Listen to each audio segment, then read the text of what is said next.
papá. La Connie llegó, pero en llama hoy día. Como Jaime Coloma.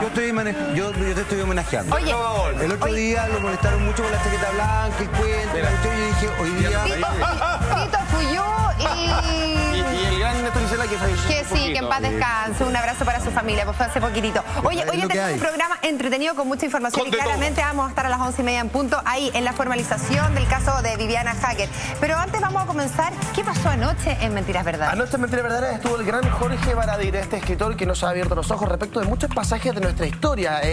¿Saben qué? Estuvo hablando de si hubo o no cacerías a los pueblos originarios de nuestro país y a grupos específicos. Fíjense ustedes que la respuesta es clara, la respuesta es sí. ¿Cuáles fueron estas razas, estas etnias que fueron finalmente asesinadas en masa en el sur de nuestro territorio? Jorge Baradit nos las cuenta todo. Gracias por el habla. Agüita. Persecución y eliminación de etnias originarias. Es el tema que nos convoca esta noche de Mentiras Verdaderas. Jorge, ¿por dónde podemos arrancar? ¿Por dónde podemos comenzar? Yo creo que lo primero es hacer una aclaración. A mí me encanta decir que fueron ataques contra personas, contra seres humanos. Cuando uno empieza a hablar de etnias, o empieza a hablar de indígenas, o cuando pone barreras de significado a la verdad, que es que acá se mataron a seres humanos, se mataron personas, como tú, como yo, como nuestros abuelos, nuestros tíos. Es empezar a hacer una justicia real, porque hay veces en que detrás de esta idea de los indígenas, ¿no? De estas ideas de pueblos nativos o como se les llame, se esconde otra forma de discriminación, que es semiótica. Hay que hablar de personas.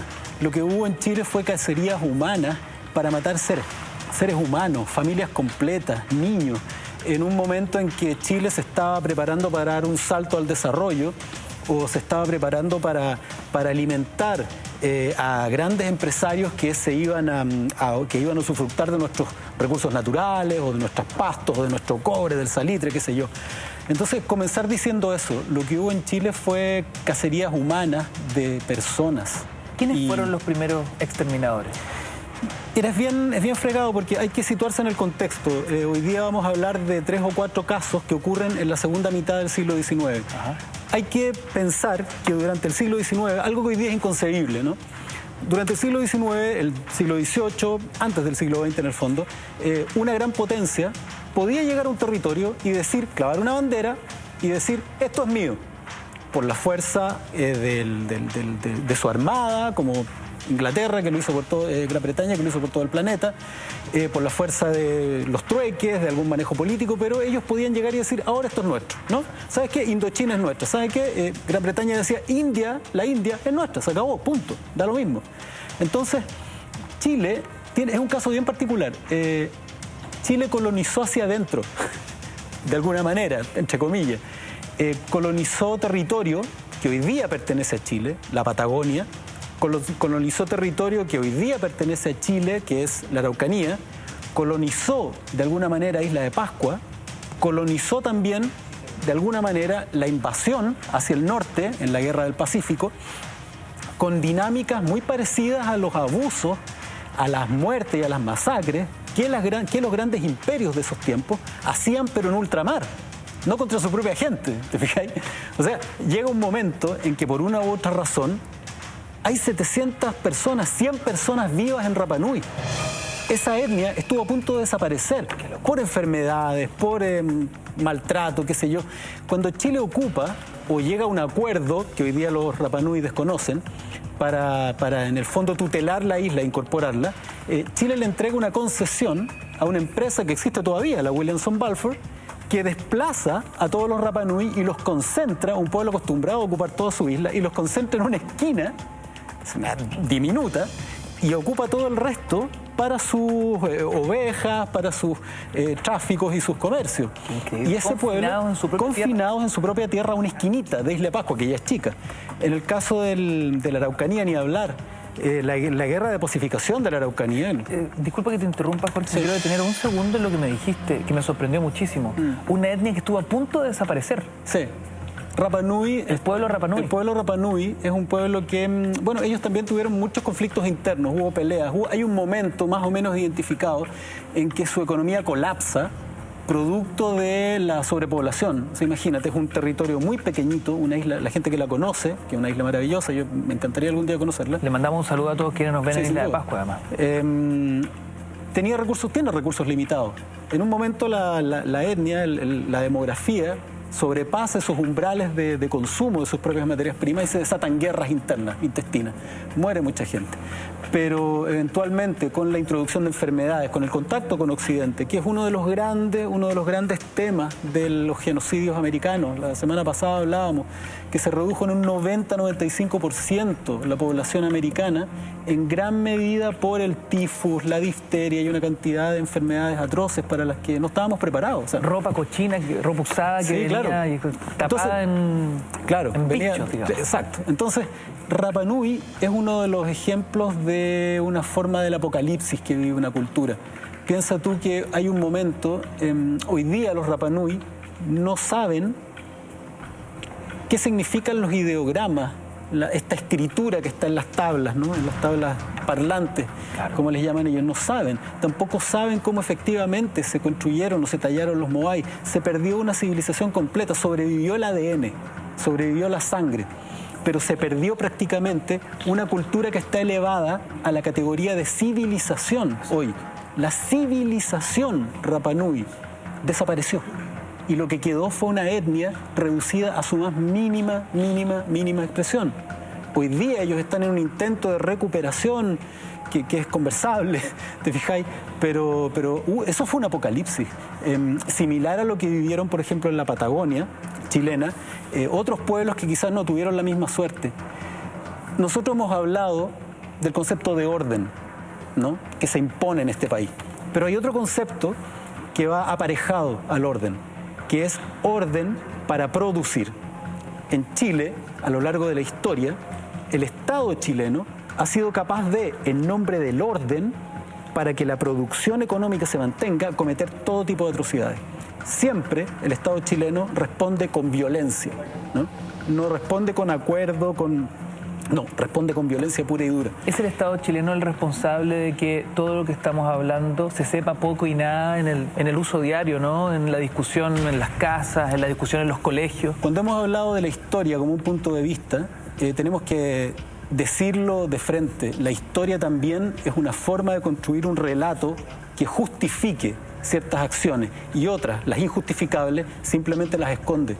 A nadie le enseñan, o es muy difícil que se enseñen las razones detrás de las decenas de acciones de violencia que el Estado chileno ha cometido en contra de las personas, de las etnias, de comunidades completas. Todo esto, fíjate, tiene que ver con las necesidades económicas finalmente.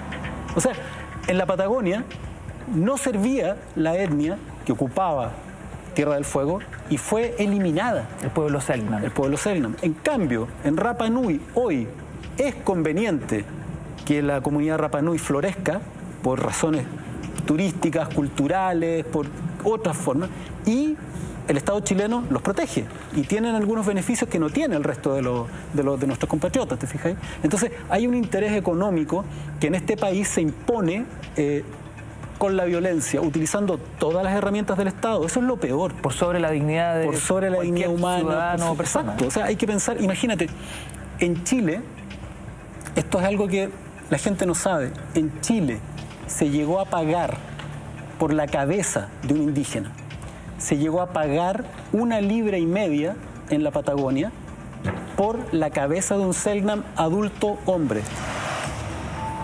Se llegó a pagar 1,5 libras por una mujer. ¿Qué es lo terrible?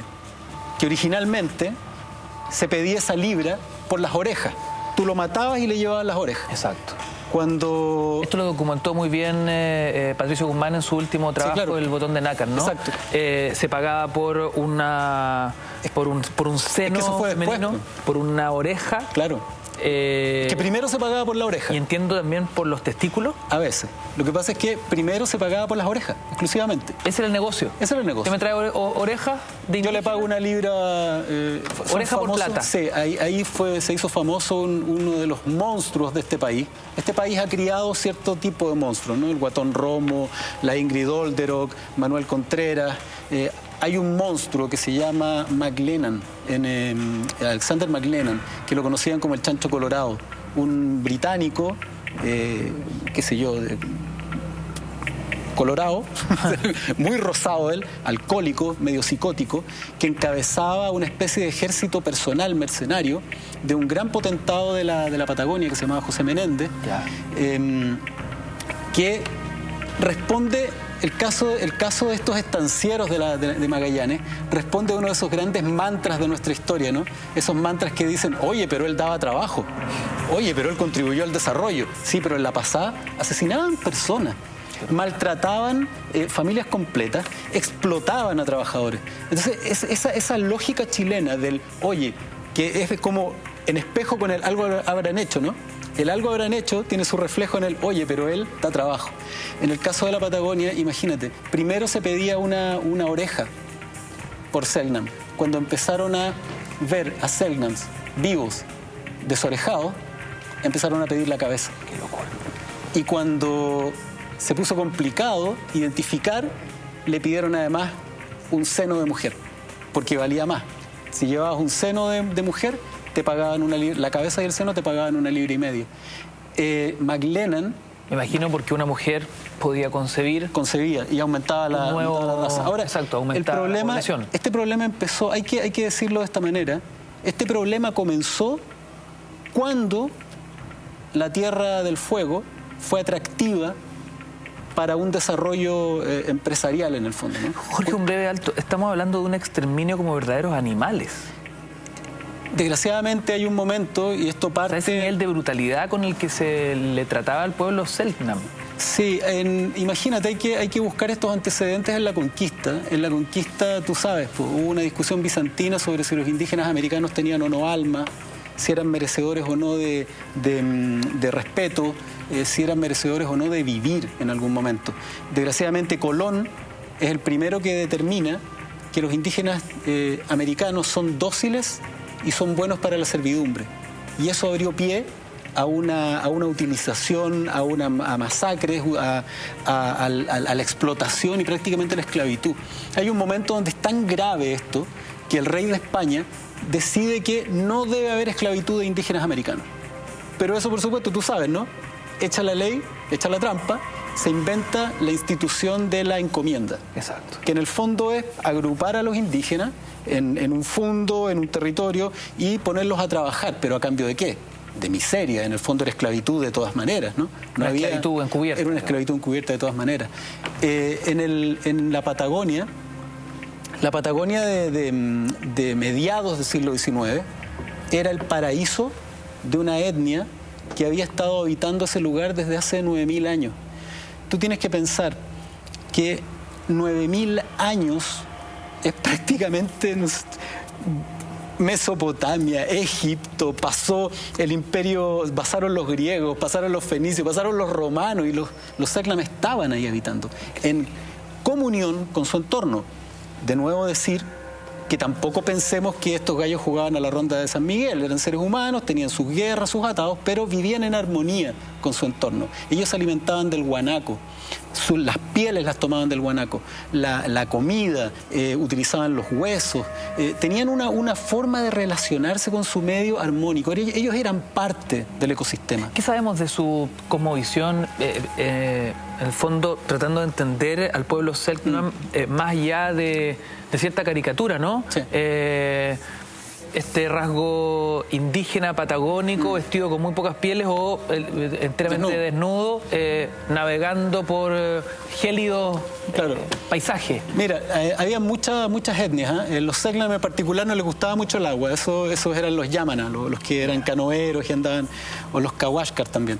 Pero los Selknam eran más de tierra firme. Eran más de tierra firme, habitaban la zona de Tierra del Fuego. Habían unos pocos en comunidades, ¿no? Hay algunos que identifican 3, norte, centro y sur, pero eran personas que vivían con lo justo, eran personas que tenían unas cosmovisiones complejísimas. El pueblo Yamana, por ejemplo, tenía un lenguaje que era 3, 4, 5 veces más complejo que el español.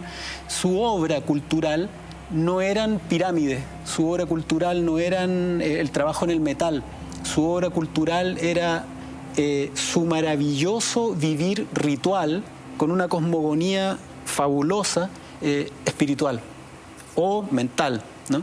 Ellos tenían una forma de ver el mundo mágica, por supuesto, con una belleza que Martín Gusinde, un sacerdote que convivió con ellos, que fue el que hizo el diccionario y todo, llegó a entrever.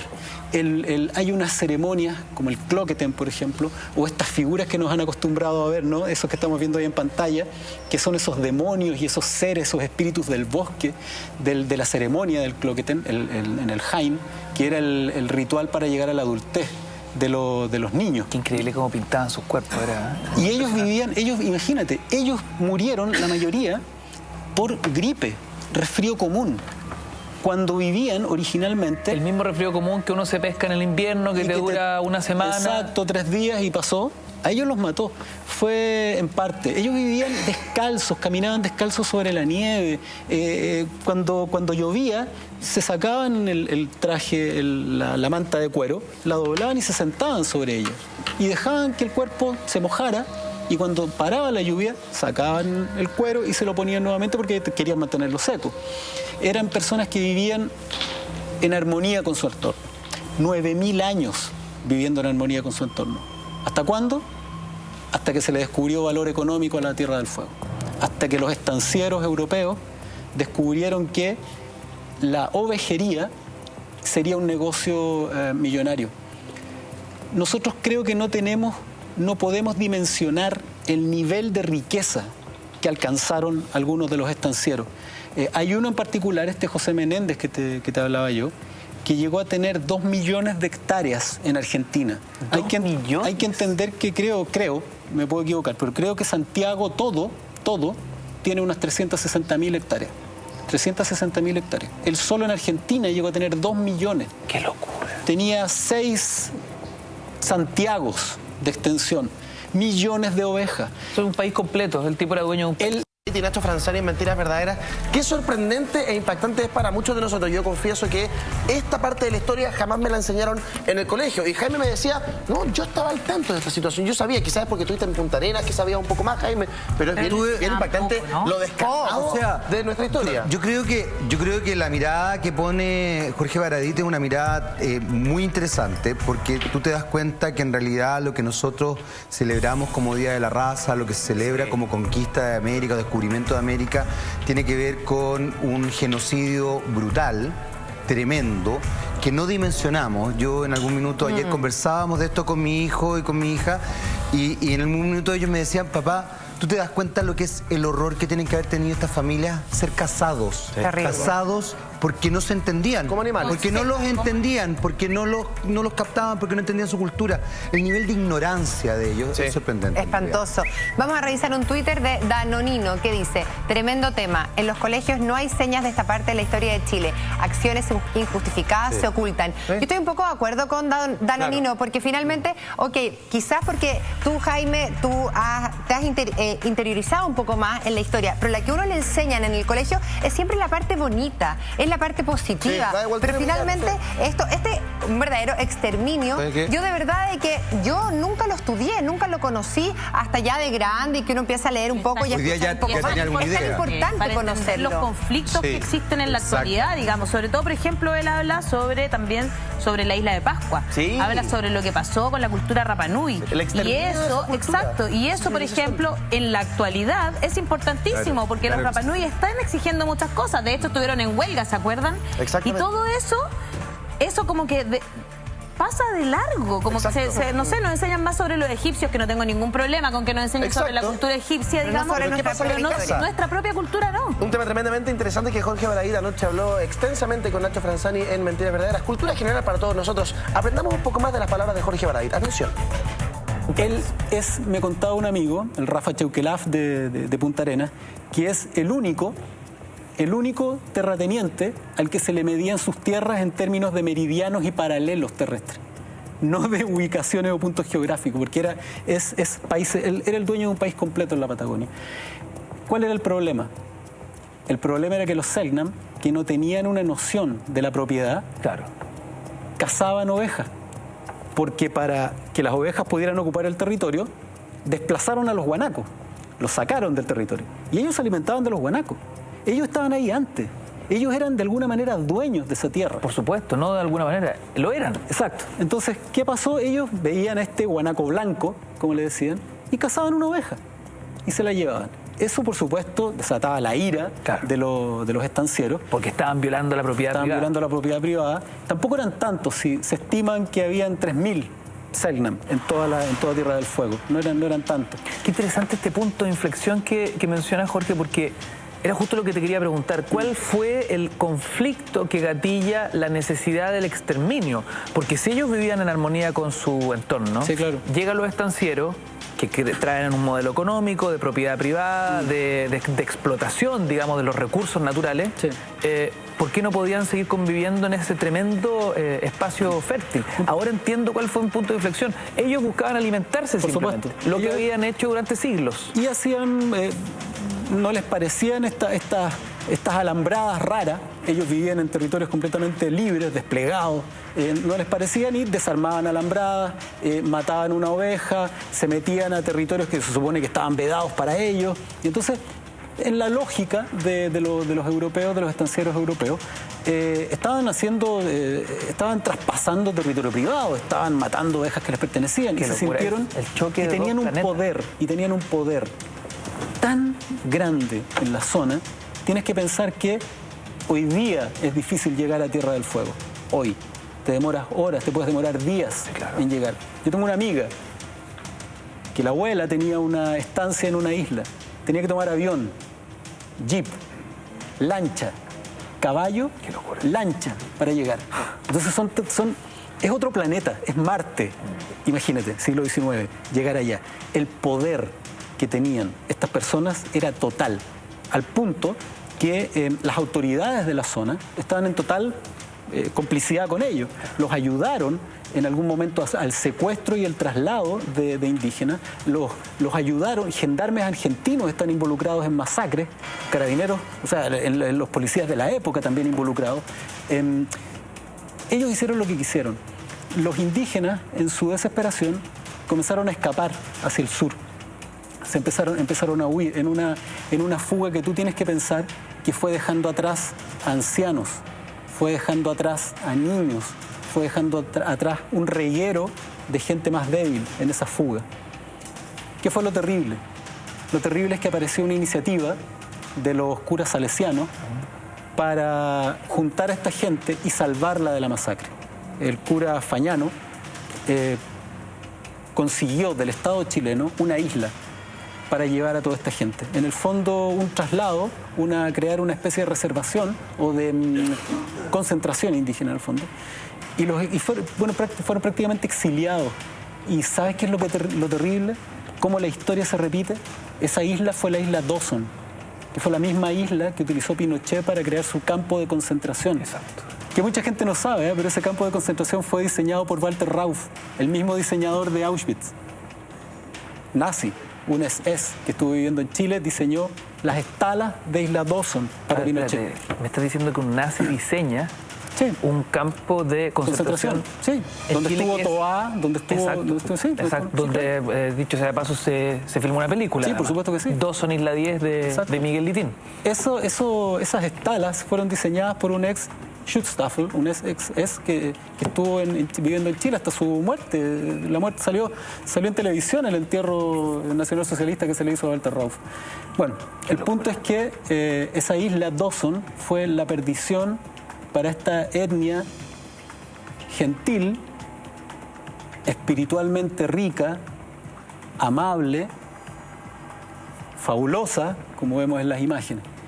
Fueron confinados a estalas en condiciones espantosas, de hacinamiento, falta de higiene, una comunidad que estaba acostumbrada a los grandes espacios, a vivir en tremendas extensiones, con horizontes abiertos, fue confinada en masa, a vivir en unos galpones espantosos donde no habían baño, además obligados, por cuestiones religiosas, a tapar su desnudez.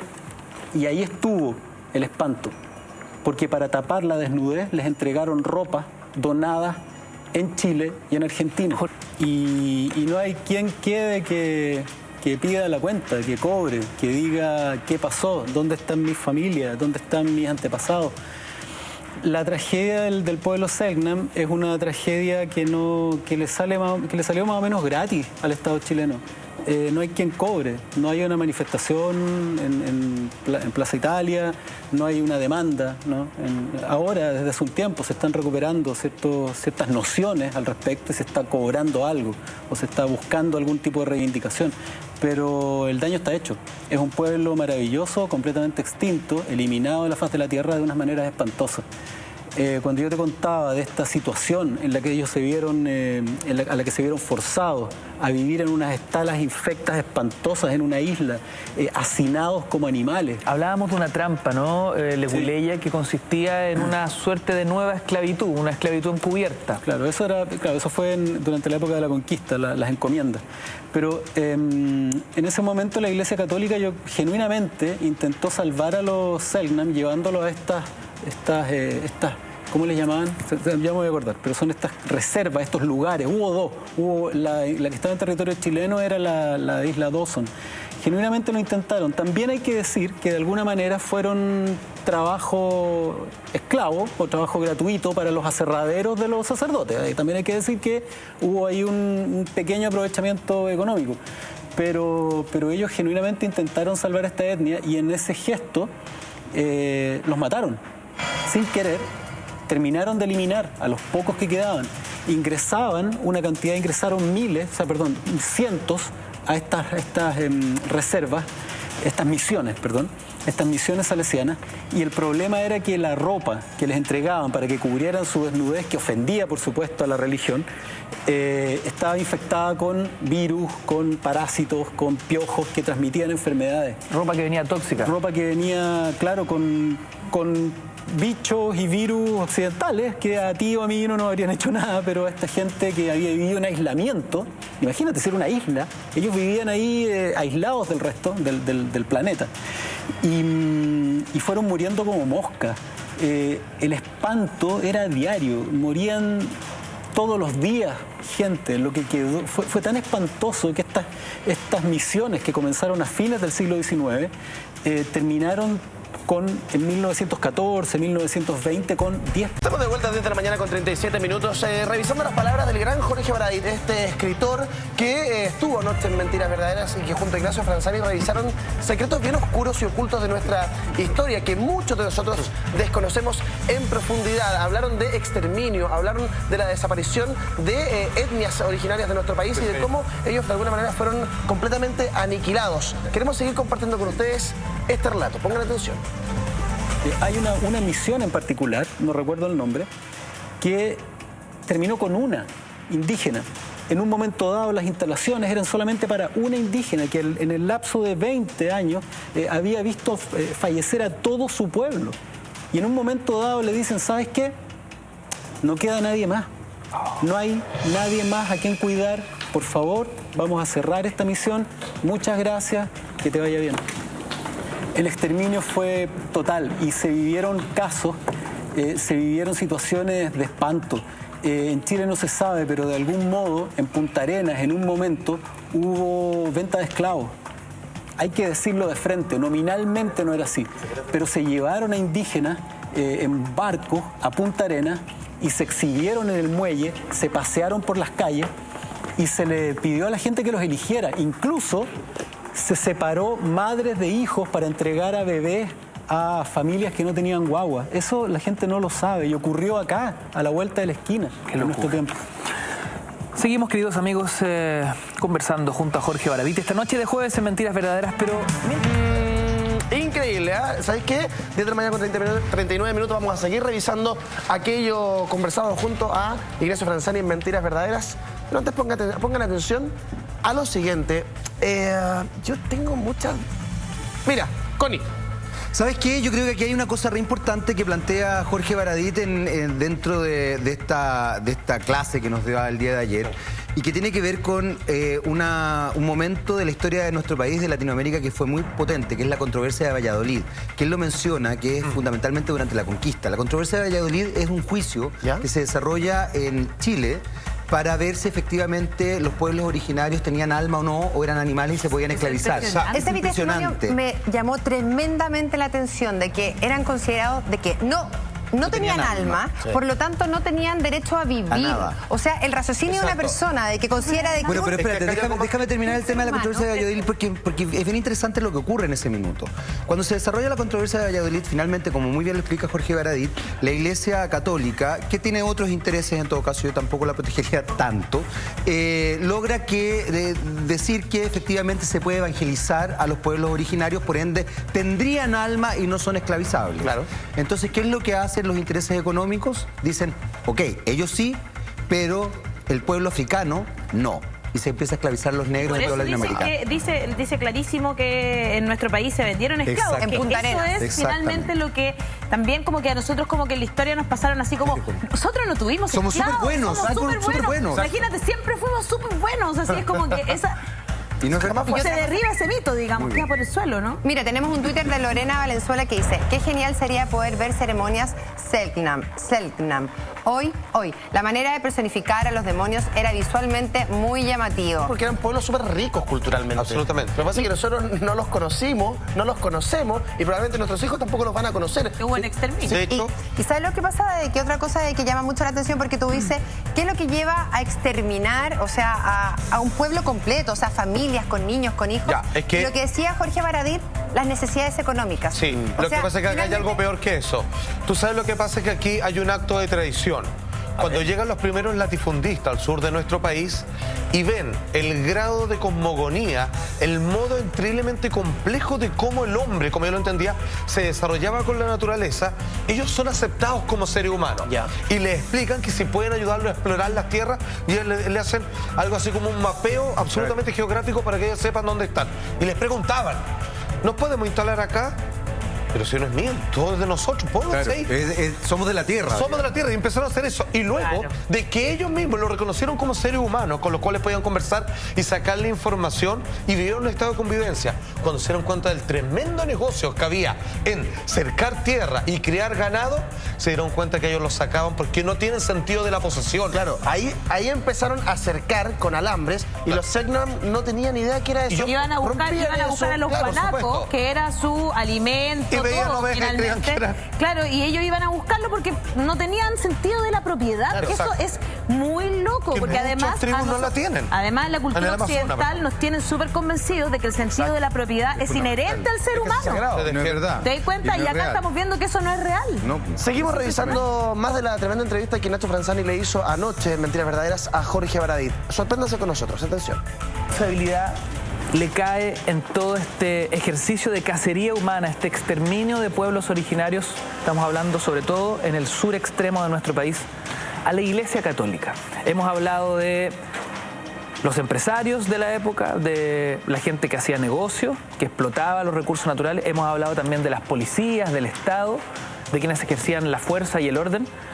Pero ¿qué pasa con el rigor de la fe de aquel entonces? Bueno, desde como comentábamos que... A ver, sí, yo no tengo nada contra los españoles. El tema son los conquistadores de la época. Hay que entender algo. Los conquistadores de la época, como contamos la semana pasada, venían de una ocupación musulmana, una ocupación árabe de 700, 800 años. Entonces, la lucha libertadora de los españoles, de los íberos, ¿no?, contra la ocupación morisca, tenía tintes religiosos potentes.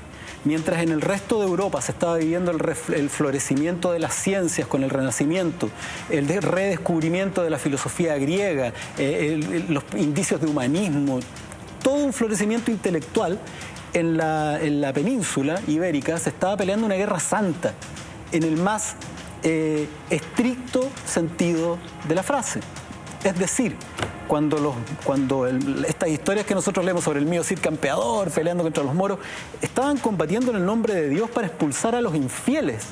Entonces imagínate que con ese espíritu inflamado, o sea, piénsalo de esta manera, la liberación del imperio árabe, la liberación de los árabes, se ocurrió el año 1492, el mismo año del descubrimiento de América. Entonces los conquistadores que viajaron a América venían inflamados de un espíritu... Mira, ¿sabes cuál es el mejor ejemplo? Es como si los yihadistas hubieran venido a conquistar América. Tal cual. Imagínate qué habrían pensado de estos infieles indígenas que andaban desnudos ofendiendo la vista del Señor. El espíritu con el que venían ellos era beligerante, de una religiosidad tremenda, de una discriminación también, de una falta de humanismo o de una falta de ese espíritu renacentista que se vivía en el resto de Europa. Tremendo. A raíz de lo... además el hecho de considerarlo, de cuestionarse si tenían alma o no, hacía que los vieran como animales, así que matarlos como que un poco les daba lo mismo. Cuando las masacres, cuando el constante acoso, violaciones y destrucción de los pueblos indígenas llegó a un nivel insoportable, llegaron instrucciones desde España, pero instrucciones espantosas. Había algo que se llamaba el emplazamiento o algo así, que consistía en que el rey de España había determinado que primero se les debía dar la oportunidad a los indígenas de acoger la fe y de rendirse frente a los españoles. Entonces, el emplazamiento, creo que se llamaba, consistía en que un español... ese era el acápite, o sea, en vez de exterminar, antes de exterminar, denle la oportunidad. Pero ¿sabes cómo era la oportunidad? De convertirse al cristianismo. Exacto, ser aceptado y aceptarlos, por supuesto, como... vasallo, aceptarse como vasallo de los españoles, o sea, rendirse. Pero este mecanismo consistía en que un español se paraba frente a una población de, no sé, Yanomami, y en español castizo de la época les decían: señores, ha llegado el rey de España, les damos la oportunidad de convertirse en nuestra fe o verán el filo de nuestra espada. Sean nuestros vasallos o serán exterminados. Los indígenas se miraban, no entendían nada, esperaban 5 minutos... Qué locura. Entonces era una tontera, porque no tenía ningún uso, no tenía ningún sentido. O sea, los conquistadores cumplían el mandato, sí, claro, pero entendiendo que era una... Sí.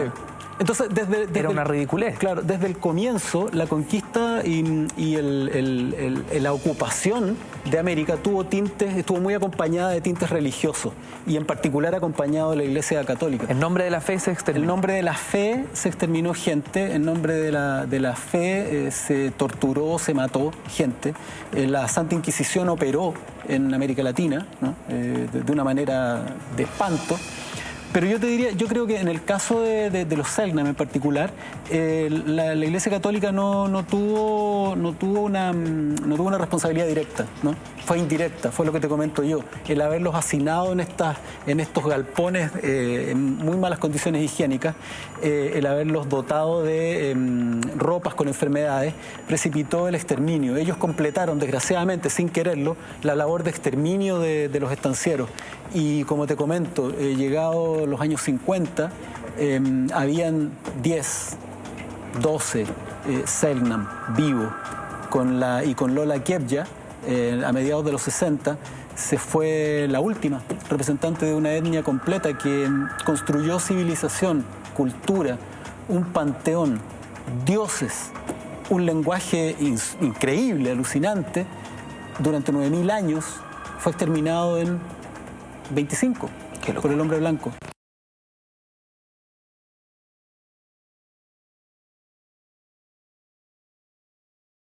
Un testimonio desgarrador.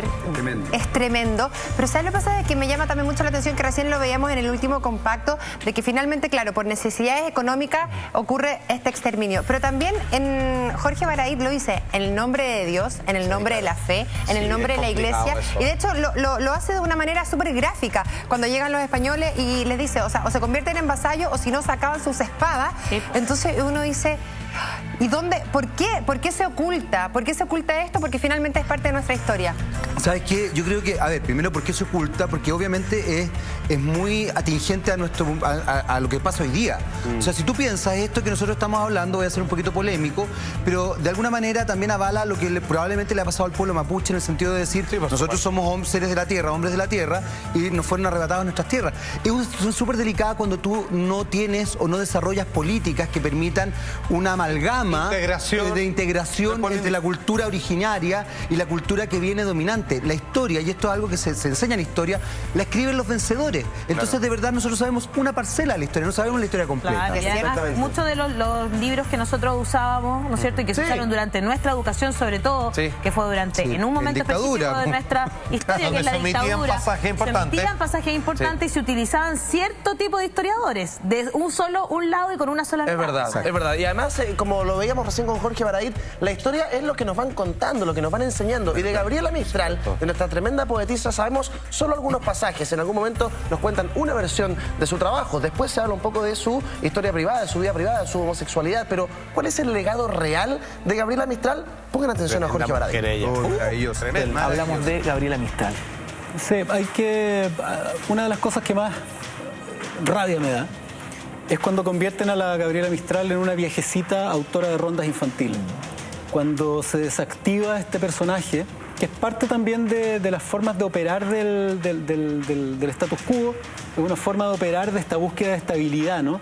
Esta mujer chilena fue una ferviente defensora de los derechos civiles, buscaba el voto universal, fue una ferviente defensora y luchadora social, denunciando los abusos, la pobreza y la miseria en la que vivían muchos chilenos de la época. Fue una feminista en su momento, en un momento que era impensable. Fue una mujer con una crítica frente al Estado, una crítica frente al poder y frente al poder económico en particular, y en particular contra el capitalismo, súper fuerte y dura. Sus textos de orden social son crudísimos y poderosos. Entonces me da mucha rabia que la hayan desactivado, este personaje clave para nuestra cultura, haya sido desactivado y convertido en una cantante de rondas infantiles, en una compositora. Gabriela Mistral es una mujer que se enfrentó en su momento a Harry Truman en una reunión, presidente de Estados Unidos, y le dice: oiga, ¿por qué tienen puesto un dictador en Costa Rica? Oiga, ¿por qué usted la plata no la invierte en ayudar a los indígenas de este continente que están en la miseria? Una mujer tremendamente valiente. Gabriela Mistral, una cabra chica, fea, de un pueblo perdido, precioso, sí, Monte Grande, en el límite entre el desierto y el sector más sureño de este país, que dejó sus estudios. Ella es completamente autodidacta. Ella fue electa en algún momento por la Liga de las Naciones para trabajar en proyectos, y la Liga de las Naciones era la ONU, ¿no?, antes. Y esta mujer ni siquiera había completado su educación escolar. Una mujer que desde chica sufrió por ser mujer, sufrió discriminación. En algún momento, en 1907, cuando ella quiso entrar a la escuela normal para ser profesora, porque ella ya había ejercido la profesión, pero de manera amateur, en un momento en que en Chile se podía. El que quería, el que tenía ciertas aptitudes, podía ser profesor en escuelas rurales. Pero cuando quiso entrar a la normal, fue bloqueada. Y fue bloqueada por un cura de la época que no estaba de acuerdo con los artículos que ella publicaba sobre libertades civiles, sobre los problemas que sufría la mujer en general. Una mujer que fue ninguneada en este país, que todo el mundo sabe que primero tuvo que abandonar el país en un momento. Cuando regresó ya con el premio Nobel bajo el brazo, y se demoraron 6 años. Después de que el mundo entero la reconociera como la gran poetisa que es, en 1945, se demoraron 5 años en Chile en darle el Premio Nacional de Literatura. Así de tarado. Por supuesto. Un premio que parecía ridículo en torno a lo que ya había sucedido. Su regreso fue muy bonito. Fíjate que Chile tiene una sensibilidad con sus poetas bien especial, con sus grandes poetas. Ella regresó en barco. Hay una historia muy linda en Arica. Ella venía enferma, con diabetes, con problemas de descompensación, y se estaciona el vapor, un vapor muy lujoso que la traía, en la bahía en Arica, y ella no puede bajar porque está enferma. Y los pescadores arman sus barcos, sus barquitos, sus lanchas con flores, con banderas, y la sorprenden en la mañana rodeando el barco y se suben sin permiso formal ni nada a saludar, apretando, dice un relato, apretando sus sombreros para saludar a la poetisa. Uno de ellos le dice, yo he leído sus poemas, y le balbucea el piececitos de niño. Se empiezan a acercar también barcos y lanchones y se arma una especie de ciudad en torno al vapor, con niños en las cubiertas, que hay una pareja que le baila cueca, le tiran flores. Es de una belleza alucinante. El cariño que le tuvo Chile en esos últimos años de vida, en su última visita a la Gabriela Mistral, fue muy bonito. No así la oficialidad, no así el reconocimiento general.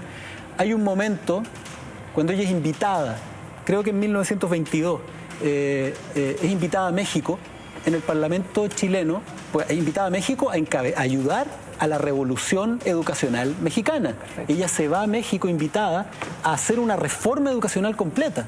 Hasta el día de hoy en México la recuerdan con un tremendo cariño. Hay decenas, cientos de escuelas Gabriela Mistral en México. No tantas como acá, incluso. Y en el Congreso chileno, cuando Pedro Aguirre Cerda, el gran, quizá uno de los mejores presidentes de la historia de Chile, Pedro Aguirre Cerda, la propone, una de las declaraciones de nuestro Congreso es: ¿y por qué mandan a una campesina habiendo tanta dama ilustrada en nuestro país? ¿No? Wow. Ese tipo de cuestiones tuvo que enfrentar una mujer que, además de ser pobre, además de no ser muy agraciada físicamente, además de ser lesbiana, además de haberse atrevido a tener una posición política y social frente a los problemas de este país, tuvo que enfrentar, ¿no? ¿Qué tantas dificultades, Jorge, significó para Gabriela Mistral, su psicología, su desarrollo, tener que esconder su sexualidad en un país tan castrador y en una época en general, ¿no? En una época en general tan pechoña frente a la diversidad sexual? O sea, ni siquiera tenían una posición, simplemente se ignoraba. Y esto hasta hace muy poco. Estamos viviendo unos tiempos muy alentadores en ese sentido. Hace 10 años todavía era un tema, era un caso. Hay que ver la foto. Hay un libro de Oscar Contardo que se llama Raro, donde se muestra la primera marcha del Móvil, creo que en los años 90, algo así, a mediados de los 90. Raro, que es en el fondo la cronología de la historia gay en Chile. Sí, claro. Y habían muy pocas personas, unas decenas, muchos de ellos con antifaces para no ser reconocidos. Entonces imagínate, estamos hablando de los años 90, retorno a la democracia, y se vivía ese nivel de rechazo y de temor. Imagínate los que podía haber vivido Gabriela Mistral en los años 30, 40 en Chile. Eso era absolutamente impensable. ¿Hoy ya no hay duda respecto de su lesbianismo? No, no hay duda. O sea, es cosa claro. Hay gente que te va a decir no hay un estudio científico al respecto y van a seguir defendiendo una causa que no hay nada que defender. Claro. Pero es cosa de ver las cartas, ¿no? Con Doris Dana, su pareja, y su ver gran amor finalmente. Su gran amor, y hay que leerlas nomás para darse cuenta. Son unas cartas de un amor, de un fuego. O sea, Gabriela Mistral era una calentoncilla, fabulosa, o sea, era increíble, y una capacidad de amar tremendo. Así que no hay duda. Gabriela Mistral es un gran personaje de nuestra historia, curiosamente escondido, mutilado por la enseñanza oficial. Hoy día es como te repito, es una poetisa de la que se desconoce su gran labor social. Es una mujer, a ver, para ver cuál era el nivel de altura y de dignidad. Su segundo poemario, que él prepara y lanza en Buenos Aires, en 1938, Tala, ella entrega los derechos de ese libro, que es su obra, su segunda gran obra, los entrega a los huérfanos de la guerra civil en España. Jorge Baradit, de su testimonio, es lo poco que sabemos de nuestra propia historia, lo poco que nos enseñan, y también cómo somos capaces de ningunear a nuestros propios ídolos, que además, tienen que ser reconocidos a nivel mundial, tienen que pasar 5 años, y ahí recién tenemos que valorar. Directamente, ¿sabes qué? Barbaridad, no solo para su época. La verdad es que uno lee a Gabriela Mistral el día de hoy. El otro día a mí me tocó participar en una exposición preciosa de una ceramista artesana chilena, de Polina Sepúlveda, que trabaja justamente con el poema Siempre Reina. todas íbamos a ser reinas de Gabriela Mistral. Y la verdad es que, como me tocó escribir para esta exposición, me tuve que meter mucho en el tema. Gabriela Mistral es una tremenda mujer, de verdad es impresionante. La poesía de ella es bellísima, tiene un trasfondo social increíble. Ojalá podamos, como tú decías hace un rato, darle una vuelta a una buena educación para que podamos aprender y valorar a nuestra gente. Y además la invitación de Jorge Baradit, que cuánto nos falta por aprender y por interesarnos nosotros, buscar nosotros también toda esa información. 11 de la mañana con 1 minuto, hay un hecho insólito que está dando vuelta al mundo. Bueno. A una mujer en México le robaron su camioneta. Entonces, la policía le dice, traigan una foto de la camioneta. Y él dice, es que no tengo, voy a hacer un retrato hablado. Muy bien. El retrato hablado le quedó igual. La vuelta al mundo. Pongan atención a la siguiente nota.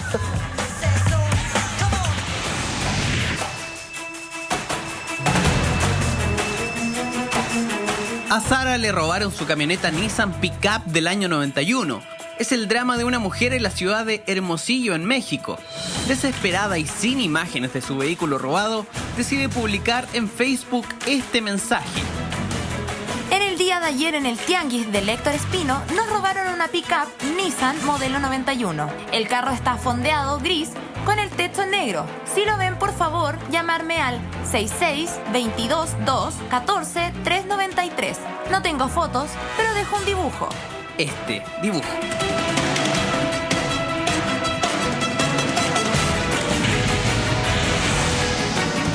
El retrato hecho a mano por Sara desató inmediatamente reacciones como esta.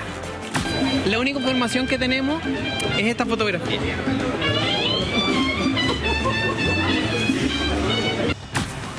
El troleo en redes sociales llegó a tal nivel por la ocurrencia de esta mujer que no tardaron en aparecer los memes burlándose de su dibujo.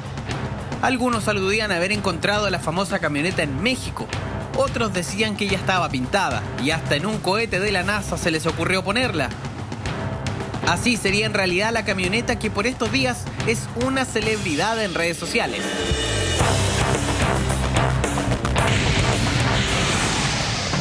Otros, en cambio, desataron toda su creatividad poniendo el dibujo en distintas situaciones. Se lo llevó la grúa. Encontraron las llaves. Ya le quitaron las llantas. Si hasta los Beatles salieron al baile, mire. Los más oportunistas hacen negocios, se pasaron. Pero a ver, pongámonos serios, si es que se puede. ¿Qué tal si esta es una nueva forma de búsqueda? Una especie de retrato hablado de la camioneta Nissan Pickup. Igual es explicativo, te dibuja cómo es la camioneta para alguien que no conoce marcas como yo, por ejemplo. Me queda claro qué tipo de camioneta es. ¿Ah, sí? Pero señora, con ese dibujo jamás van a encontrar su auto. O sea, está buena onda, pero no es la foto, no sé, alguna foto antigua. Nosotros nos burlamos, pero nos parece que es un muy buen retrato hablado. O sea, es una camioneta Pickup Nissan, está clarísimo. Y tiene la patente, tiene la marca, así que... ¿Qué te puedo decir? Creativo. Absolutamente creativo. Por pudor, dibujo pésimo, dibujo peor que los niñitos de quinto básico, mal. No estaba tan mal el dibujo tampoco. No, dentro de ahí como que lo achuró bien, tenía cierta técnica, sí. Le falta un poco de volumen, quizás. Va a internet, ¿cachai? Buscáis el modelo y ponía esa fotografía. Me acuerdo una vez en Bolivia que hice un retrato hablado de un asesino, un asaltante que era también como una cara redonda y 2 metas. Muchos se acordaron de este retrato hablado en Bolivia cuando la policía de ese país buscaba al asesino de un taxista con este retrato inolvidable. Hay un retrato hablado de quien habría cometido este crimen. Este es el retrato que tiene la policía de una persona que junto a otras se encontraban en este lugar. Risas más, risas menos, lo cierto es que llamó la atención su forma de buscar la camioneta robada. Y al parecer dio resultado, pues esta conversación de WhatsApp podría ser el final feliz del masivo troleo al dibujo.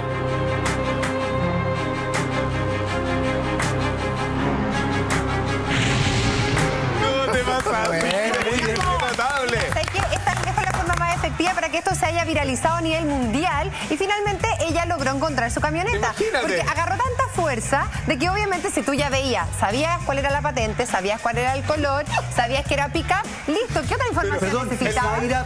Zaira hizo un buen dibujo. Finalmente vimos la foto de la... Y era igual. O sea, Zaira captó proporciones. Lo que sorprende el nivel de inocencia, así como de... Con este dibujo, mira, aquí me salió súper bueno. Con esto me la voy a ubicar. Pero ¿sabes? Pero es que finalmente la inocencia muchas veces es mucho más efectiva de que rebuscarse, de que poner fotos. Una foto, googlear su, no sé, por el modelo de su camioneta y seguramente habría encontrado una foto de la camioneta. Seguro, no creo que haya sido única, ¿no? Claro.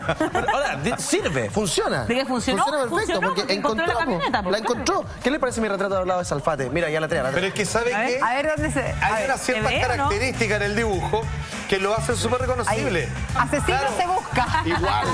Igual a Salfate. De verdad, que tú me mostráis eso y tú decís, oye, se busca, yo al tiro tengo que Salfate. Sí, yo también cacho que es Salfate. Sí. Claro, porque uno tiene como... El sombrerito, rasgos. O sea, tiene ciertos rasgos muy característicos. Pero ahora, el problema fueron los memes que aparecieron después. No, los memes de otro nivel. Mira, en la muralla china. La gran muralla. Está muy lejos, claro. No, en China no, imposible. China no. Imposible. Y el de las llaves fue. Aparecieron las llaves. La llave es la mejor, que está dibujado. Mira. Ya, en China la camioneta pasó. Estuvo en China. El Arco de Triunfo. El Arco del Triunfo también. Tampoco, muy lejos. ¿Cómo habrá llegado de México a Francia? No, imposible. Oye, pero aquí te llama la atención lo creativo de que son los tuiteros, los que están ahí constantemente en las redes sociales. No, y ayudando, si fuéramos con la simpatía. Ayudando entre comillas. Porque al final porque todo... Había interés de ayudar, Juan Andrés. Pero es que fíjate, un real interés. De tanto revisar... un real interés. De tanto revisar la imagen original, alguien terminó dando con la patente y con una muy típica camioneta. Esta es la mejor. Encontraron las llaves tiradas. Las llaves están muy bien dibujadas. Encontré la llave, le dibujaron. Están muy bien dibujadas las llaves. Lo mejor. De hecho, está la llave de la casa. Además. Es lo peligroso. Oye, Guadalupe, no, eso sí, ese para mí fue el mejor meme de todos. Encontrado la llave. José Luis, ¿le quitaron la llanta? No, la dejaron tirada. La dejaron tirada, caminito al cielo, no puede ser. Oye, pero Zaira yo encuentro que estuvo súper atinada. Oye, y lo que más la llama camioneta, lo logró. Es que imagínate, Zaira yo creo que jamás en su vida pensó de que esto iba a tener un revuelo mundial. Claro, o sea, perdón, mira. Llegó a Abbey Road. Claro, llegó a Abbey Road con los Beatles. Ahí está con los Beatles. Ahí está. Y con uno de ellos a patita pelada. Increíble, mira. Buena. No, notable. Además, tiene proporción, ¿cachai? Maneja la proporción, está perfecto. Podría Además que tuvo que borrar ciertos segmentos para que la figura de los 4 integrantes de los Beatles, incluso William Campbell, estuviera ahí. William Campbell, ya, es bacán, estaba muerto ya. ¿Hasta cuándo con eso? Ya, atención. Bueno, fíjese que esta no es la única vez que ha pasado. Una vez a un hombre, sepa usted, amiga mía, lo asaltaron. Ya. Por fortuna el tipo tenía buena memoria y se fijó en todos los detalles de su agresor y hizo un retrato hablado. Y le quedó igual. Pero hay un problema. Iba con pasamontaña. No, y además se equivocó. El pasamontaña, ustedes se fijan, está unido acá. Exacto. Y él lo dibujó sin la unión. No, pero espérate. Más difícil de encontrar. Te pasaste. El tipo dibujaba increíble, pero el hombre estaba con pasamontaña y que no había nada que hacer. Oye, pero yo lo voy a defender. Igual, en esos ojos, en esa mirada, tú igual puedes reconocer a una persona. Esas cejas frondosas te dicen algo, Christopher. Christopher anduvo ahí. Ya, pero atención con este. El hombre le roban su automóvil. ¿Ya? Dice, compadre, yo más o menos soy bueno para el dibujo. El tipo que me robó es el siguiente. A ver. Pero mira cuando termina el dibujo, ¿qué le pasa? Mira. A ver. Mira, es un violador. ¡Es el mismo! ¡No! Es parecido. No. Mira, ese es igual. No, es igual. Ha pasado que los conductores de noticias han dicho, hemos hecho porque ha sido testigo de un crimen. Aquí está el violador asesino. Y este era igual a él. Se dibuja increíble. Oh, se pasó. Atención, amigo mío, esto no es nada. Si usted también tiene retrato, por favor, comienza a mandarlo desde ya a hashtag Mañanero. Te prende. Todo esto, por supuesto, a la vuelta está brevísima. Pausa comercial. No se vaya, ya volvemos. Una pausa y ya volvemos. Los retratos hablados más chanta. Sí. Pero la verdad es que habían unos que se parecían realmente buenos. Claro, ¿qué más tienes? Pero si esta niña encontró su camioneta por el dibujito que hizo, sepan ustedes que en el caso más bullado del peor retrato hablado de la historia, ese increíble. Un asesino boliviano que mató a un taxista. Eso es Bolivia, ¿no? En Bolivia, con este dibujo, encontraron al asesino. O sea, funciona entonces, pues. Se parece. Pero lo encontraron en base al retrato hablado. En base al retrato. Bueno, más algunas pistas que dejó el hombre ahí. Es que el pelo es decidor. El pelo es bien decidora. Llegaron a tener la forma de los ojos decidora. La forma de los ojos también. Llegaron a tener dos sospechosos. Uno lo descartaron y el otro claramente se parecía al retrato hablado que fue reconocido por los testigos. Wow. Increíble. Amigo mío. ¿Tiene más? También, a propósito de este retrato, también en algún momento alguien dijo, yo creo que el hombre que hizo esto fue el siguiente. Y mira. Se parece. Se parece a Hugo Chávez, el retrato. ¿A quién? A Hugo Chávez. ¿A Hugo Chávez? No, mira, los ojos no tienen nada que ver, porque los ojos los ojos no tienen absolutamente nada que ver, porque finalmente el retrato hablado, como que hay que fijarse en los detalles, pero estos son ojos redondos. Absolutamente. Mira, bueno, trataron de descubrirlo de tantas maneras. Como sea. No sé cómo, pero llegaron, amigos míos. Increíble, ¿eh? La pericia de la policía. Increíble. No, y el dibujante que hace. Bueno, ahora la pregunta que hicieron millones, ¿cómo un hombre moreno se convirtió en alguien pecoso, blanquito, con crespo muy raro. y todo lo demás, amigos míos? ¿Tiene más? Atención, este hombre que finalmente fue descubierto y que estaba en prisión ya. Una cosa es que te avejente la cárcel, pero este hombre, mira, compadre, 30 años le pusieron el retrato hablado. Oye, el original, el verdadero, se parece como tiene algo de Gary Medel. A Cristiano Ronaldo encontré yo. Como el hijo. Futbolista. No, pero qué otro retrato hablado. Es como que había engordado y envejecido. Claro, claro. Bueno, atención. Este hombre comienza a describir a su agresor y de repente cuando termina el dibujo dicen, ¿estás seguro? ¿Lo asaltó un monstruo? Porque mira el dibujo, el retrato hablado que hizo. Un hombre lobo prácticamente. No. Te pasaste. Oye, ¿Miguel? No. Ya, mentira. ¿Se parece? No se parece. No sé, como que se fue. No, mejor Un poco de miedo yo. Qué verde, además, ¿quién tiene la piel así? Bueno, era un monstruo. Es increíble. ¿Tienes más, Juan Andrés? Absolutamente. Mira, atención, aquí yo creo que el problema está en un pequeño dato de la vestimenta del hombre. A ver. Atención con este pescador que fue dado que sería. Mira los dientes. En la foto aparece con la boca cerrada. Quizás los dientes lo delatan. Exacto, pero los dientes lo delataron. Increíble. 11 de la mañana con 19 minutos. Hoy es un día muy importante para la justicia. El caso de Viviana Heger, hay una formalización y nosotros estamos con la señal desde la Fiscalía. Esta es la imagen de lo que está sucediendo en la Fiscalía. En breves minutos, en alrededor de 11 minutos más, 10 minutos más, comenzará la formalización de Jaime Anguita, el viudo de Viviana Heger. Y tendremos más antecedentes a partir de los próximos minutos con la señal en vivo y en directo que estamos recibiendo por parte del Poder Judicial de la Fiscalía de Chile. Este caso ha tenido tremendo vuelco durante las últimas horas. El viudo de Viviana Heger ha comenzado a ser sindicado como uno de los principales responsables de la muerte de esta mujer. Pero fíjense ustedes que hay antecedentes bien sorprendentes respecto de su fallecimiento. Claro que sí. Y tú sabes que 10 días antes de que ella muriera, ella se obsesionó con una película que se llama Heaven's Burning, que es de 1997. Sí. Y es increíble porque finalmente la trama de la película tiene mucho que ver con su historia. Vamos a la siguiente nota y después lo comentamos aquí. Increíble.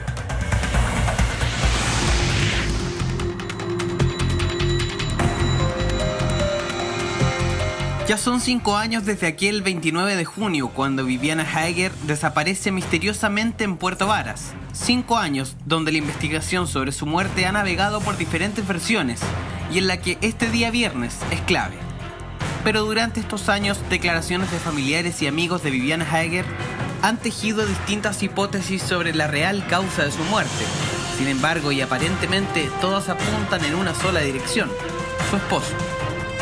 En ese contexto rescatamos el extracto de un reportaje de la revista Sábado de julio de este año, donde se da a conocer un detalle importante de los últimos días con vida de Viviana. Traveling, you know, just traveling. Estas imágenes corresponden a la película Heaven's Burning, protagonizada por Yuki Kudo, quien, envuelta en un infeliz matrimonio, decide fingir su propio secuestro para escapar de su marido. ¿Qué tiene que ver esto con el caso Hager? Precisamente Heaven's Burning fue la película que Viviana arrendó y luego compró 10 días antes de su desaparición. Él no la quería, él la engañó muchas veces, la hacía sufrir. Cuando nació Susan, Viviana llegó a la casa con la guagua y recién apareció Jaime. En vez de explicarle por qué no fue a la clínica, le dijo: me enamoré de otra mujer, por fin me siento en plenitud, me voy a vivir este amor. Estos antecedentes se manejan desde el 2010 y dan cuenta de una relación que no venía bien. Un paralelo quizás entre su propia historia y la de la película que la atrapó. Uno sí se puede obsesionar con películas, con libros, con personajes incluso, porque al final lo que sucede con el arte en general es que nos interpretan y nos interpelan en rincones muy singulares. A veces no es exactamente el argumento, a veces es un detalle que nos da una explicación a algo que nosotros no la tenemos. 5 años después se conocen antecedentes de su muerte, la que hasta hace un tiempo atrás podría haberse titulado como el crimen perfecto. La conflictiva relación con su esposo da luces de una posible responsabilidad de Anguita en su muerte. Además, peritajes de la PDI que conocimos en junio de este año afirman que Viviana fue asfixiada y su cuerpo fue trasladado hasta el lugar donde se encontró, el entretecho de su casa. EMOL publicó esta semana un presunto testimonio del sicario responsable de ejecutar la muerte. Fuentes de la investigación indican que en su declaración el carpintero habría confesado que la asfixió con una bolsa y tapándole la boca. Además, esta semana se produjo la detención de Jaime Anguita a raíz de las declaraciones del sicario, quien lo acusa de haberlo contratado para cometer el crimen. Este viernes sabremos si Anguita entrega su declaración ante el fiscal, que investiga la confusa muerte de Viviana Hager. Nos acompaña aquí en el estudio el experto perito forense y además experto en investigación científica del delito, Francisco Pulgar. ¿Cómo está, Francisco? Buen día. Buenos días, maestro. Acompañarnos. Hay tremendos misterios respecto de este asesinato acontecido el año 2010 y que hoy, sobre el cual hoy comienzan a aparecer distintas versiones y algunas de ellas inculpando al propio marido, al viudo de Viviana Hager. Claro, lamentablemente los medios de comunicación se han basado en elementos de forma que hacen suponer que el señor Anguita sería el autor intelectual, solamente por la mera declaración del sicario. ¿A qué te refieres con elementos de forma? Elementos de forma es que no es convincente en su relato, que las emociones que él genera no se dicen con los hechos que está relatando. Como su lenguaje no verbal. La comunicación no verbal. Pero si ahora nos vamos a la evidencia, ¿cuál es la evidencia? O nosotros en materia penal se llama el elemento indiciario. Es que este dato sale de la cárcel Alto Bonito y lamentablemente llega a la información a un tercero quien trata de extorsionar al sicario. Perfecto. El sicario es, es investigado por la policía y él tenía una cámara de seguridad con la cual empieza a darse toda esta investigación. Cuando él confiesa, él dice, claro, yo maté a Viviana Hager bajo esta solicitud del señor Anguita. Pero si nosotros nos vamos a cada uno de los elementos de cómo la mató, tú te das cuenta, primero que ya hay inconsistencia de que el cuerpo siempre estuvo ahí.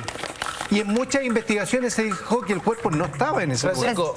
Eso, mira, ¿te parece que pasemos? Porque aquí nosotros tenemos una pizarra donde tú nos puedas explicar con las imágenes de todos los involucrados, todos los misterios que hay detrás de este caso. Porque finalmente lo que tú dices es cierto, pero hoy día, a ver, esto yo te lo digo como un televidente de que mucha gente en su casa debe estar pensando lo mismo que yo. Todas las aristas que tiene en este caso, un poco que lo culpan a él. Si bien tú dices, claro, no existe ninguna prueba explícita, pero es como todo lo que rodea un poco el asesinato. Bueno, ahora le vamos a enseñar a la gente respecto a ver, vamos a sacar las emociones viscerales, vamos a actuar con el razonamiento, que eso es lo importante. El dato, la información sale de la cárcel Alto Bonito de una expareja, ¿de quién? Del presunto sicario o del sicario. José Pérez Mancilla. Claro, José Pérez Mancilla, ¿qué es lo que pasa? Dan el dato y a él lo aborda la investigación, la policía, y él llega a confesar. Dice, sí, yo maté a Viviana Hager, pero a petición del señor Anguita. A ver, hagamos, ¿qué conexión tenía el señor José Pérez Mancilla con Jaime Anguita? Ya, esta conexión, ¿cuál es? Es que él había trabajado o trabaja hace 20 años con el señor Anguita. En su constructora. En su constructora. Y además había hecho trabajos en la casa del señor Anguita. Conocía la casa. Por tanto, era una persona que conocía el sitio del suceso, sabía su movimiento y también tenía un vínculo con el señor Anguita. Ya. ¿Cuál es el vínculo? ¿De qué tanta confianza había con él? ¿Cuánto habían compartido para que el señor Anguita pudiese decirle a él: necesito que hagas un trabajo, matar a mi mujer? O sea, ese nivel de confianza se tiene que gestar de manera muy sólida. ¿Para qué? Para que él pueda tener la tranquilidad que este señor no lo delate. Y cosa de que Jaime Anguita desconoce, porque él dice de que sí, que lo ubica, que lo vio un par de veces, pero no, que no tenían una relación cercana. Eso es como la primera hipótesis, porque por segunda hipótesis se puede dar que este señor conocía la casa, como tenía problemas económicos, fue a la casa, el móvil era el robo, se encontró con la señora Heger, le dio muerte y la esconde en el interior de la casa, llevándose algunas especies. Ella lo habría dejado pasar a la casa, porque lo conocía, lo ubicaba. Él trabajaba hace 20 años con su marido, él ingresa a la casa. No forzó la entrada. No hay forzamiento de la entrada. Es que eso no lo sabemos si estaba dentro o fuera, porque acuérdate que Viviana Heger la encontraron con la llave de la casa al interior del vehículo. Y con la parca puesta. Y los cables cortados. Es lo que yo escuché, que el relato de él decía que ella estaba afuera, digamos, que iba saliendo de su auto y que ahí la aborda y se devuelven a la casa. Claro, lo que dice la Ale es súper importante, porque en este minuto hay un hecho que se llama acción criminodinámica, que se va a acreditar o se va a descartar para ver si es coherente o no cuando se haga la reconstitución de escena de los hechos. Cuando él coopere, porque el señor Anguita ha guardado silencio y yo creo que no va a hablar. ¿Por qué? Porque a él lo rige un principio de inocencia. ¿El silencio le conviene? También le conviene, y es una estrategia de los abogados. No, el guardar silencio no quiere decir que sea culpable, porque él no tiene mayor antecedentes que aportar. Y quiero avanzar un poco para que la gente vaya entendiendo este tema. Entonces, ¿qué es lo que pasa con este señor? Este señor dice que ingresa a la casa, ¿no es cierto? Sí. Mata a la señora Heger. Sí. Roba o sustrae el celular, una cámara fotográfica. El celular, la cámara fotográfica. El punto es, ¿cómo ingresa a la casa? Él estaba mirando cuando ya lo estaba viendo el señor Anguita. Entonces, tuvo que haber existido una planeación previa. ¿Cómo yo hago el registro de la planeación? A través de las comunicaciones, a través de reuniones previas o a través de ¿qué? Celular. De llamados telefónicos. Sí. Acá tenemos un elemento que se llama celular, que es del señor, de este señor. Porque él dice que todo esto fue planeado intelectualmente por el señor Anguita, que él le dice que después que le dé muerte, vaya a Puerto Vara a un centro de llamada y lo llame a su celular. En un lugar donde no hubieran cámaras. Claro. Eso es lo único que la pregunta es, ¿de dónde sale el número del señor Anguita? ¿Lo tenía anotado en un papel o lo tenía en el celular de él? ¿Dónde está el celular de él? Existe a ver, la fiscalía, acuérdate que Anguita lo toma detenido el día martes. Ya. Se dio 2 días para preparar la formalización y ejecutar diligencias intrusivas. ¿Y cuáles son las diligencias intrusivas por parte del Ministerio Público?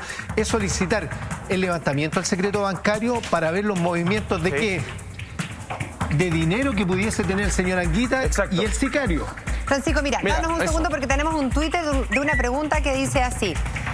Tengo una pregunta. ¿Cómo colocaron el cuerpo después si la casa estuvo vigilada por la PDI mientras aparecía? Es que esa es una respuesta fácil de responder. Él dice que él la mata y la pone inmediatamente. En la guardilla. Y aquí vamos a cuestionar también la investigación nuevamente, y no solamente de los investigadores, sino que también de algunos médicos que trabajaron, que dijeron que el cuerpo no pudo haberse conservado. Y además que había un elemento que apareció después, que era el trébol.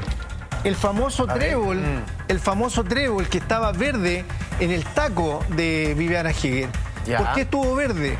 ¿Por qué duró 42 días ¿Cómo verde? se pudo conservar verde 42 días? Claro, si nosotros vamos a los elementos de ciencia, ¿qué es lo que pasa? Que este trébol tenía una raíz, tenía barro y los tacos tú sabes que son de madera, absorben agua, por tanto en oscuridad, baja temperatura se pudo conservar. Se pudo conservar, es más lento el proceso y la clorofila se va a las hojas, ¿para qué? Para captar más luz, por eso es más verde. Ya. Todo tiene una explicación científica, por tanto hay que ser súper cautos respecto a que el cuerpo, digamos, sí estuvo ahí los 42 días. Ahora, la versión del sicario, del supuesto sicario, contra Jaime Anguita, en el cual lo inculpa, calza bastante con lo que uno podría creer como cierto, uno podría creerle bastante de acuerdo a su testimonio. De hecho, la tercera tuvo acceso a las 5 carillas que contiene la declaración de este hombre, José Pérez Mancilla, y relata todo lo que tú nos has ido señalando, que él llegó a la casa, que él no tuvo que ejercer demasiada presión sobre Viviana Heger porque era bastante delgada y bastante pequeña, entonces con su propio peso la redujo. Te quiero detener un poco. Dicen en los informes periciales médico-legistas que Viviana Heger fue amarrada. Sí, por las fotografías de la muñeca. En su declaración nunca dice no que... dice eso, dice, mira, comillas, opuso muy poca resistencia, no tuve que pegarle, solo la sujeté y la controlé con mi peso porque era muy flaquita. Tomé el cuerpo y con la ayuda de un chuapino lo trasladé hacia la puerta del entretecho que está en el mismo dormitorio, entre otras cosas. Bueno, pero Francisco, es que salta una duda inmediatamente, porque lo primero que concluye la PDI es que ella se habría suicidado con un herbicida. Cosa de que este veneno estaba a 50 metros de la casa, en una bodega cerrada con llave.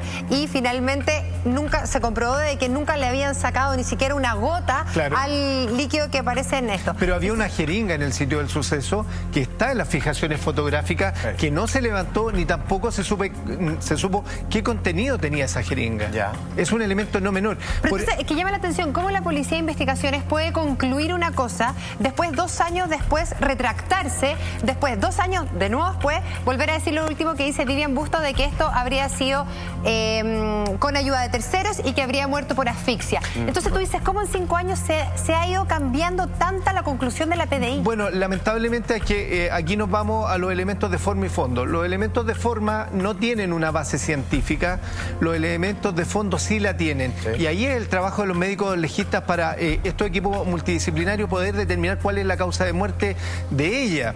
En este caso, este señor está dando un relato de lo hecho, una acción criminodinámica que a simple vista no es coherente. ¿Respecto a qué? Vamos al tema del trébol. ¿Pudo haber durado 42 días? Para muchos no. Pero las marcas científicas para saber si eso es posible. Sí, claro, es que eso no se ha hecho.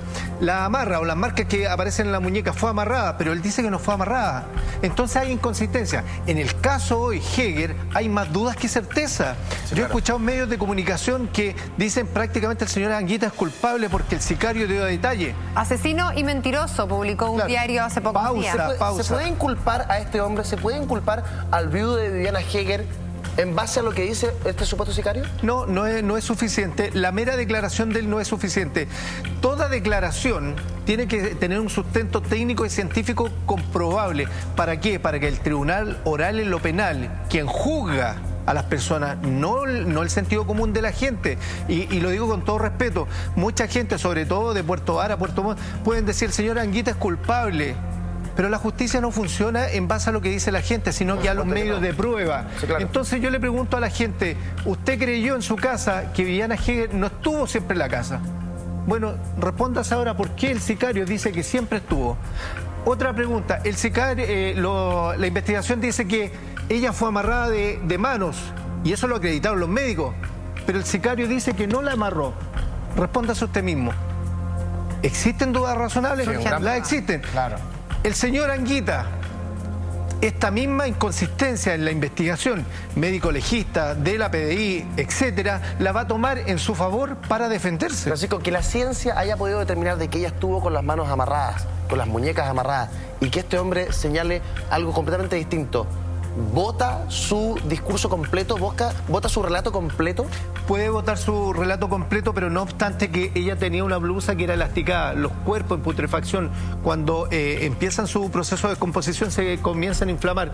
Por tanto, este elástico puede generar un falso positivo. ¿Cuáles son estos falsos positivos? Que haya estado amarrado. Pero eso fue la primera teoría, ¿no? Sí, era la blusa. Que era la blusa, y después se habló de que las manos habrían sido amarradas. Por tanto, en la investigación científica del delito, para que lo entienda la gente y no piense tanto aquí, sino que piense un poco de acá. hay que ver que todos los elementos dispuestos del suceso tengan una comprobación. ¿Hubo error en la investigación? Desde un principio, porque no se siguieron las 3 reglas de oro de la criminalidad. Claro. 1, no llegar con apremios de tiempo. Ellos llegaron con apremios de tiempo al sitio del suceso. 2, mínimo de personas en el lugar para no adulterarlo. Lo que hizo la policía fue llenar de funcionarios la casa y adulterarlo. Y tercero, la última, no llegar con la idea preconcebida. ¿Y cuál fue el pecado capital en este caso? Que pensaron que estaba secuestrada y no. Exacto. Tú nos hablabas del trébol, y el trébol es un antecedente que no todo el mundo maneja, que de las personas que nos están viendo nos vuelven a preguntar ¿qué fue eso que dice Francisco Pulgar sobre el trébol? ¿Nos podrías volver a explicar en detalle aquello? Claro. ¿Qué es lo que pasa? Que cuando se hizo la investigación y la apreciación posterior al cuerpo, en el taco de Viviana Heger encontraron un trébol de color verde. Por tanto, los investigadores dieron cuenta de que este trébol no podría haber estado verde 42 días. Ese es el gran cuestionamiento a este indicio en el sitio del suceso. Como que había sido movida en el fondo. Como que había sido trasladada de otro lugar. A eso es lo que tú te refieres. Pero ¿qué es lo que pasa? Que el trébol, si yo hago un taco, perdónenme las mujeres, sin faltarle el respeto, este es un taco de una bota, el trébol habría estado en esta posición. ¿Ya? En esta posición. Pero ¿qué es lo que pasa? Que cuando se genera un arrastre, los pies, por un tema de gravedad, se abren, no se cierran. ¿Ya? Entonces el trébol estaba por dentro. Si a esta persona la arrastran, se van los pies hacia afuera, por tanto el trébol debería haber estado por el lado externo y no por el lado interno. Francisco, yo sé que tú has investigado mucho este tema. Según tu experiencia, según todo lo que tus conocimientos, ¿tú crees de que el viudo de Viviana Heger, Jaime Anguita, sea el culpable? No me respondas, dame un segundito porque antes tengo que preguntarle algo muy importante a Eduardo. La duda está planteada. Sí. ¿Qué crees tú? ¿Qué es lo que te dice tu experiencia? A ver, yo me rijo por la ciencia, por el método científico. En este minuto no veo medios de prueba contundente como para, digamos, decretar al señor Anguita como autor de este hecho. Mira. Y así nos rige el Tribunal Oral y lo Penal a nosotros en materia pericial. Hay un trabajo jurídico que lo desarrollan los abogados, querellantes, fiscales, defensores, etcétera. Pero en este caso en particular tenemos la mera confesión del presunto sicario. Pero la mera confesión no es un medio de prueba tan potente para condenar al señor Anguita. Francisco, y en tu fuero interno como experto, como hombre que ha visto casos quizás complejos como este alguna vez en su carrera, ¿qué crees realmente que fue lo que sucedió aquel día del año 2010 con Viviana Heger? Mira, yo tengo 2 hipótesis. Una, que el sicario tenía conocimiento de la casa, había hecho trabajo, tenía la confianza, conocía el sitio del suceso y a lo mejor por un tema de necesidad pudo haber entrado, se topó, digamos, con Viviana Heger, le dio muerte y sustrajo lo que pudo no encontrando dinero. Pero por eso, ¿tú crees que por necesidad de ir a robar más que un celular y una cámara fotográfica? Es que ¿sabes lo que me llama la atención? Y no sé si la gente lo comparte. Si yo quiero planear el asesinato de mi mujer, ¿para qué dejarlo en la casa? ¿Por qué no llevármelo a otro lugar o dejarlo en el mismo sitio del suceso? Sí, claro. ¿Por qué esconderlo ahí mismo? Es mucho el riesgo porque inmediatamente lo relacionarían con el marido. Eso como hipótesis 1. Sí. Como hipótesis 2, podría ser factible que el señor Anguita haya sido el autor intelectual, pero para eso yo me tengo que sustentar en elementos técnicos, por ejemplo, de las comunicaciones. ¿Ya? Si yo tengo comunicaciones entre el sicario y el señor Anguita previo, durante y posterior al hecho de la muerte de doña Viviana Heger, claro, hago una relación técnica del vínculo entre el autor intelectual y el autor material. Y lo otro, también a través del levantamiento del secreto bancario puedo hacer la relación entre el pago de este dinero. Francisco Pulgar es un experto en estas materias y la verdad es que nos ha dado luces sobre este caso tan complejo, sobre el cual habrá una formalización en los próximos minutos. Tenemos señal en vivo de la Fiscalía con lo que está aconteciendo respecto del caso de Viviana Heger. Ya estamos viendo, estamos en vivo y en directo. Aquí está la entrada del supuesto sicario José Pérez Mancilla y vemos de que a los pocos minutos también entra Jaime Anguita. Ahí los dos esposados. Estamos con nuestros móviles en vivo. Vamos en directo ahora en este momento con la formalización de los dos. El imputado. Buenos días. Jaime Edgardo Anguita Medel. En audiencia anterior estuvo representado por el defensor público de turno. Hoy día usted ratifica su defensor particular, que él lo va a representar en esta causa. Así es, señoría. ¿Se tiene presente entonces la designación para su defensa del abogado que lo acompaña en la audiencia, registrándose la forma de notificación ya indicada? Como cuestión previa a la audiencia, se les informa a los intervinientes que por una razón de seguridad y de capacidad del tribunal hemos tomado algunas medidas que quiero informarles antes de empezar la audiencia.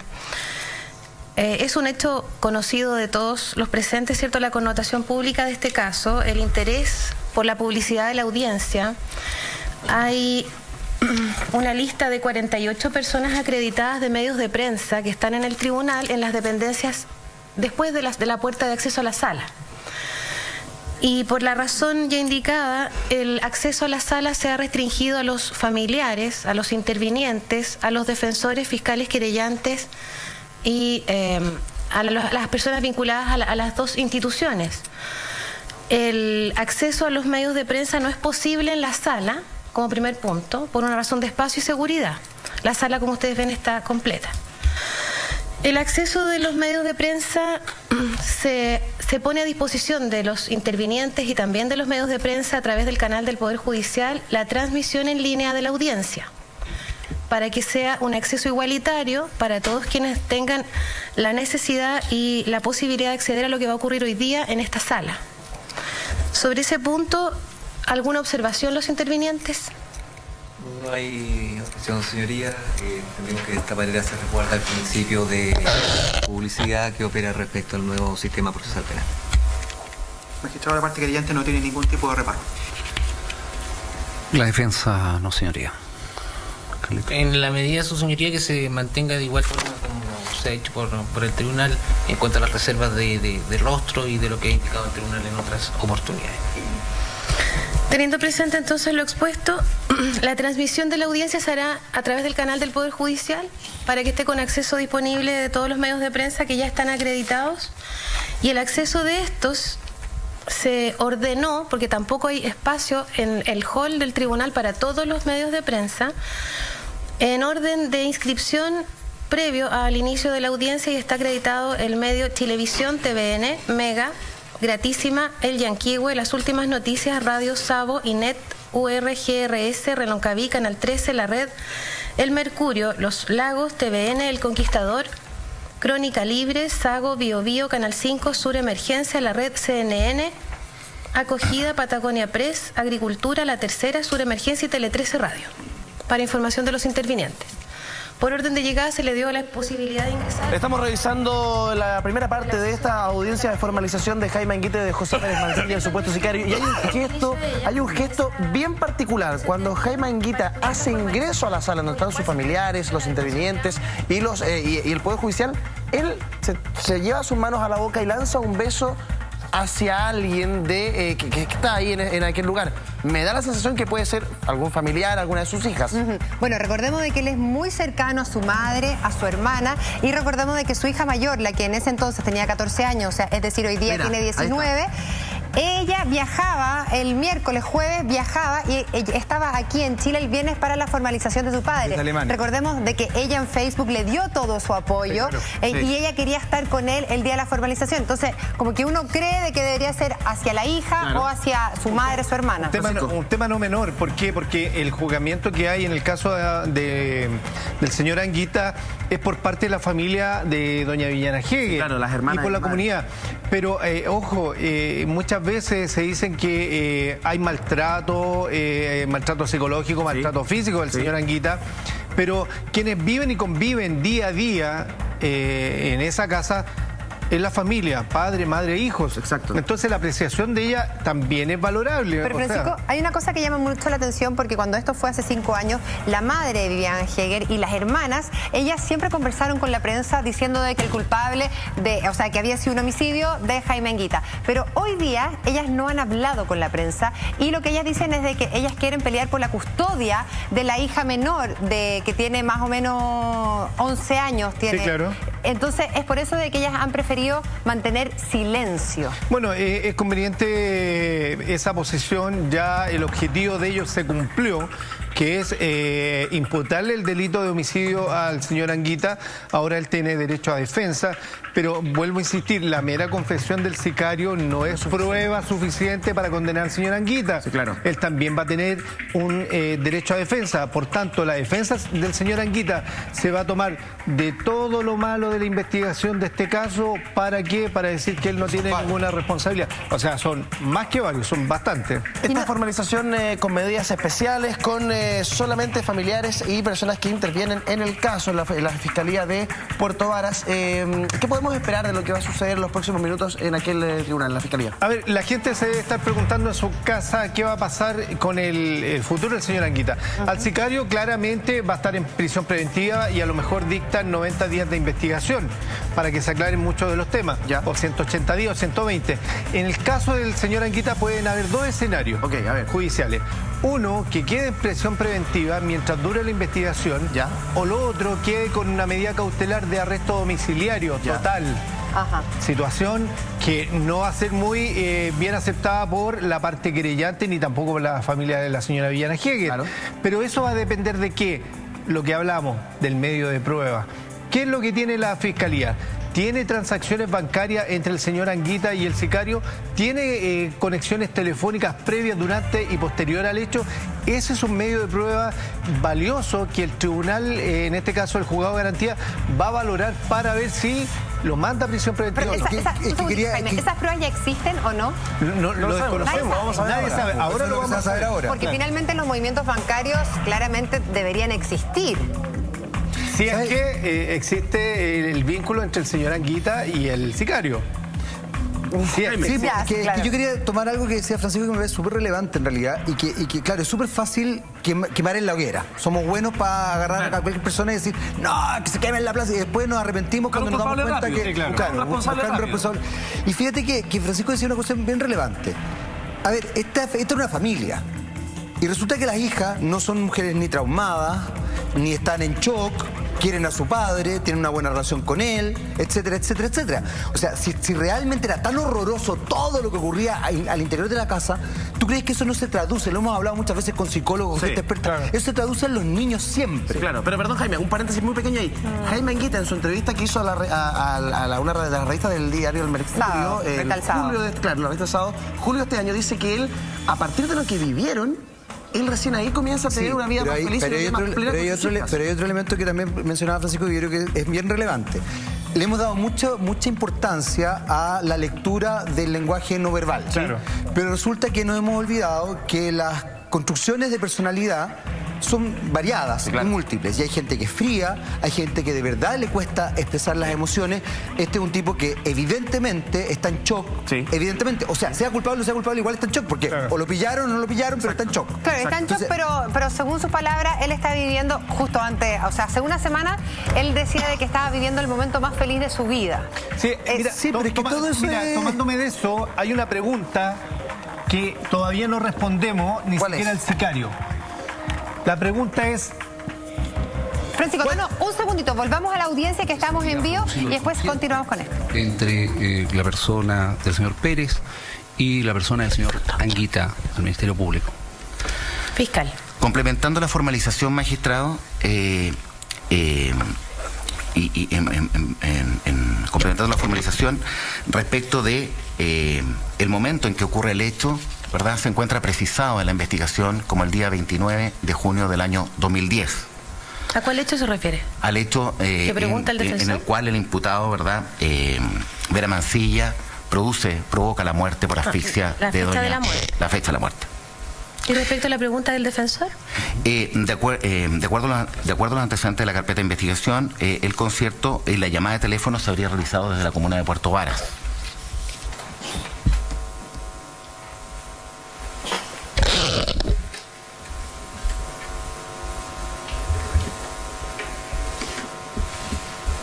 ¿Alguna otra aclaración? Esta defensa no son. ¿Querellante?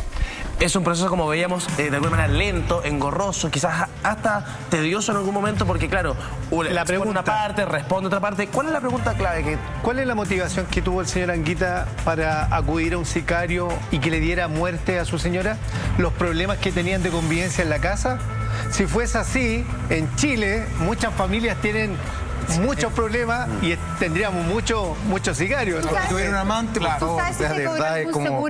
¿Tú sabes si se cobró algún seguro? Como materia, si tú me preguntas bajo la personalidad del señor Anguita, cualquier cosa podría pasar. Pero te digo, esto que está pasando ahora va a ser clave para nosotros en materia pericial, no en materia jurídica. Los peritos, ¿qué es lo que vamos a hacer? Acreditar todo lo que este señor diga y ver si lo que dice se apega a la verdad técnica y científicamente comprobable. Francisco Pulgar, te queremos agradecer que hayas estado con nosotros. Tenemos que despedir el programa, nos reencontraremos a las 10 en punto y seguiremos muy atentos a esto que está ocurriendo en la Fiscalía en Puerto Varas con la formalización del supuesto sicario y también del viudo de Iván Heger, Jaime Anguita. Nos vemos mañana a las 10 en punto. Mañana ¿por qué? El lunes. Nos vemos el lunes a las 10 en punto. Sigan con Intrusos. Chao, chao. Que estén bien. Buen fin de semana. Nos vemos.